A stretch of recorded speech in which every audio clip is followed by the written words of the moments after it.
This channel does not promote any violent, harmful, or illegal activities. All content provided by this channel is meant for an educational purpose only.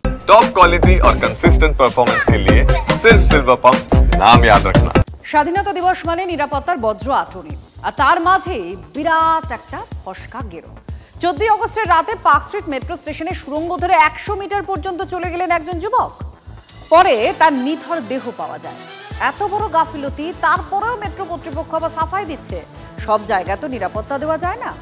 Metro যদি হাত তুলে নেয় তাহলে কার ভরসায় আমি আপনি মেট্রোয় উঠব?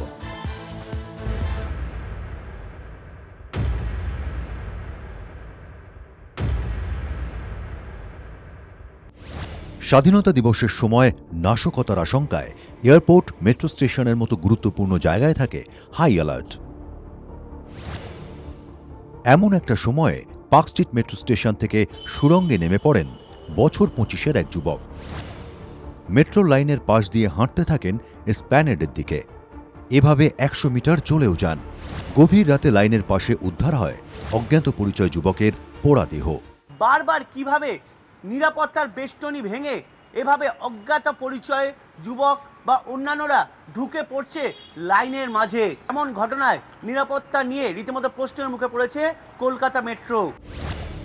মহানগরের লাইফলাইন মেট্রো। ঘটনাটা কোথায় ঘটল? পার্ক স্ট্রিট, যেখানে মেট্রোর নিজস্ব কন্ট্রোল রুম আছে। প্রশ্ন উঠছে, প্ল্যাটফর্মের শেষে ব্যারিকেড সরিয়ে কিভাবে সুড়ঙ্গে ঢুকে পড়লেন ওই যুবক? স্টেশনের দুপ্রান্তে থাকে আরপিএফ, তাদের কি কিছুই নজরে আসেনি? স্টেশন শাটডাউনের সময় দেখা হয় স্টেশনে কারা আছেন, তখন সব ঠিকমতো দেখা হয়েছিল কি? সিসিটিভি ফুটেজ আদৌ কি মনিটর হচ্ছিল? নিরাপত্তা নিয়ে অজস্র প্রশ্ন। তারপর মেট্রো কর্তৃপক্ষের পিড মাচানোর যুক্তিটা শুনুন।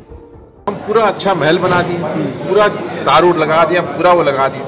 कोई उसको तोड़कर नीचे गिरना चाहता है तो हम लोग कहाँ से रोक सकते हैं? हर एक जगह हम लोग सिक्योरिटी नहीं लगा सकते, कहीं ना कहीं से घुस ही जाता है। কেন গেল, কিভাবে গেল, সবাইকে এড়িয়ে, এটাই তো ভাবার বিষয়। তাহলে সিসি ফুটেজ কেন রয়েছে? আজকে যেমন নেগলেন্সি হয়েছে, কাল যে আর দুজনে ঢুকবে না তার কি গ্যারান্টি আছে? স্বাধীনতা দিবসের মধ্যরাতে মেট্রোর সুরক্ষা নিয়ে বিরাট প্রশ্ন। একজন যুবক ঢুকে পড়লেন পাতাল পথে। যদি বড় কিছু হয়ে যেত? এই ধরনের সিকিউরিটি ল্যাপস হয় কি করে, তার পূর্ণাঙ্গ তদন্ত হওয়া উচিত। যদি কোনো মানুষ আজকে এই মেট্রো লাইনে এই যত অবধি এই লোকটি পৌঁছেছে তত অবধি কোনো হিউম্যান বম হিসাবে পৌঁছতো, তাহলে বোধহয় আজকে আমার বিবৃতি বা আপনার প্রশ্ন এই ধরনের দাঁড়াতো না। রাত 10টার পর মেট্রো চলাচল বন্ধ হয়। দেহর খোঁজ মেলে রাত 2:15-এ। আর এই 4 ঘন্টায় কি কি ঘটল পাতাল পথে? ঠিক একই ঘটনায় তো ঘটেছিল গত বছর টালিগঞ্জের সুড়ঙ্গে। তারপরও শুধরানোর বালাই নেই। পালে কিন্তু বাঘ পড়ে গেছে। Bureau report, TV9 Bangla.